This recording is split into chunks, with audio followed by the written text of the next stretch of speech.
everybody? Tyrone the God 3 here, and welcome to the Pokemon X and Y anime reviews. I know I should have reviewed this episode like a week and a half ago, but then school's a tough place, so yeah, that's a thing.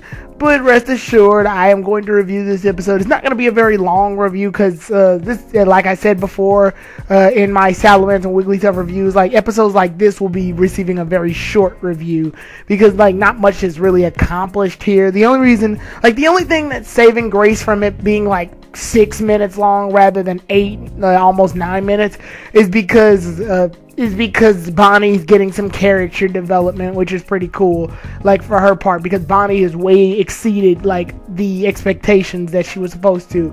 But yeah, this episode is episode 49. This episode is titled Mobilize Lapras Defense Corps. Bonnie does her best.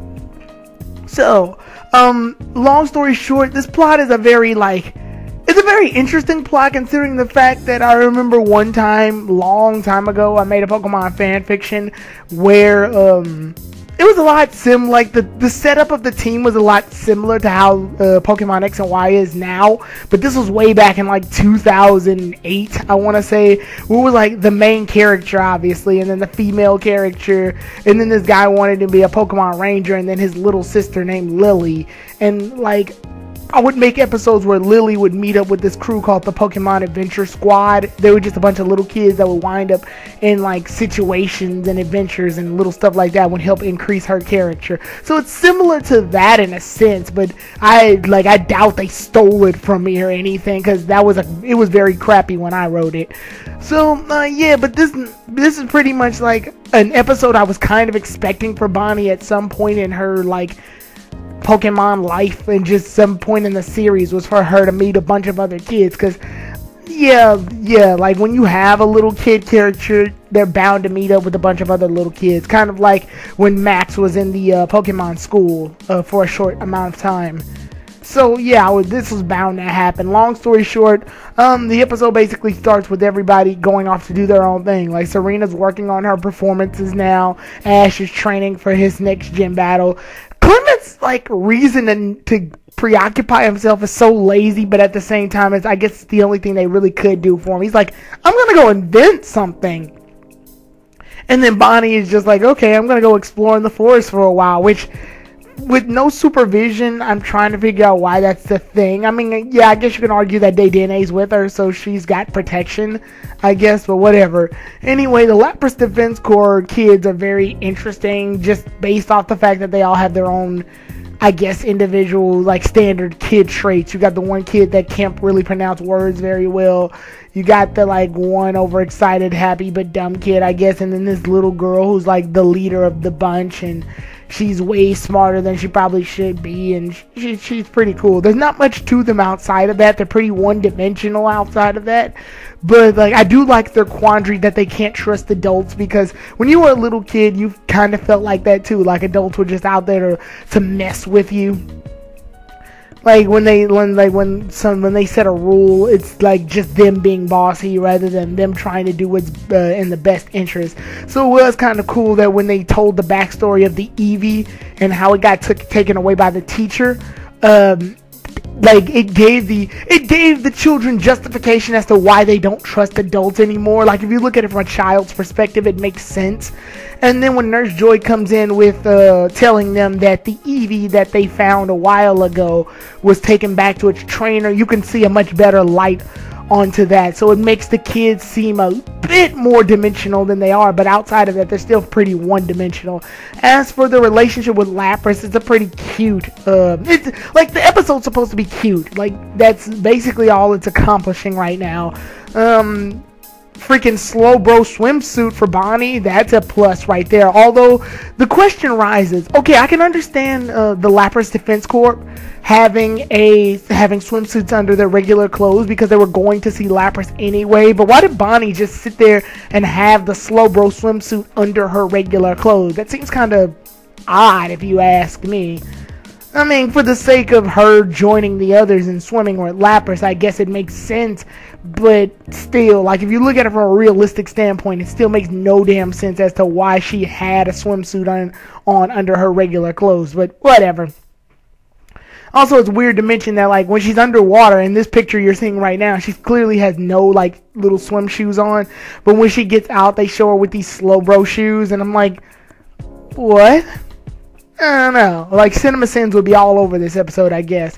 There is this one song in this episode that I thought was pretty cool. It's when Ash and the others are trying to get Lapras back to the sea, and they notice that there's a rock that came in and blocked the lake from the sea. So Ash gets his Pokemon along with Clement and Serena, and they all attack the rock at once. There's this one song that oddly sounds like the boss battle thing in Super Smash Brothers Brawl. The dum dum dum dum dum dum dum dum dum. Yeah, but like, it just sounds like the Super Smash Brothers theme, and it sounds very weird. I don't know. I've never heard this song used any other time in the series. But speaking of which, a lot of good music is used in this episode for some odd reason. I can't really understand why. Also, this episode's kind of got some, like, hidden trinkets in it. Like, Team Rocket, they're doing the model, only this time James is, like... The Team Rocket actually set this plan up pretty decently for just learning what the hell is going on. And I kind of expected Team Rocket in an episode like this. I mean, I wouldn't doubt Team Rocket would be in an episode like this. But, like, you can see Jesse and Meowth doing the motto instead of Jesse and James. So if you ever wanted to be like, hey, I wonder what it's like for Meowth to do James's half of the motto, then there you go. I mean, I think there's an episode where they did this once before, or they did it in reverse where Jesse was missing and James and Meowth were doing the motto. But, so yeah, you get that. Because James is actually on the other side of the lake and he's fishing. But he's not really fishing. Inkay's just sort of like, it's him and Inkay waiting for Lapras to come over to the other side. So they plan this out a bit just in case Lapras were to slip through Jesse and Meowth's fingers. Then James would be back up. So yeah, but other than that, like, same old happens. Lapras tries to escape. Our heroes fight them, and then Lapras's family and friends come in, intervene, and attack at the same time. What I really wanted to happen was that since Clement, Serena, and Ash were already fighting Jesse and Meowth, I wanted Bonnie and Dedenne to fight for like a couple of seconds, just to show that, I don't know, just to show that Bonnie can handle herself in a Pokemon battle situation. But I guess we won't get that now. Another thing I kind of wanted to happen was, like, Lapras's friends and family came in, which is what I expected, kind of. But at the same time, like I said, I wanted Bonnie to just go ahead and fight. That would have been a pretty decent thing to watch, is Bonnie fighting.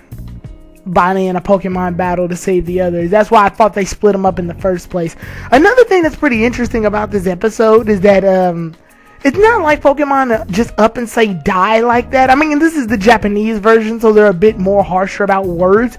But Ash just up and says it right in front of the kids. So he's like, if you don't treat Lapras with Nurse Joy, then it's possible Lapras could die. And I was like, damn, just gonna up and say die?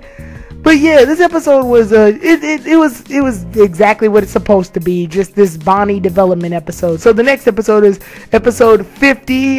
From what I can tell, it is the Fennekin and Pancham Waltz episode. So I'll see you all then. Tyrone the God 3 out.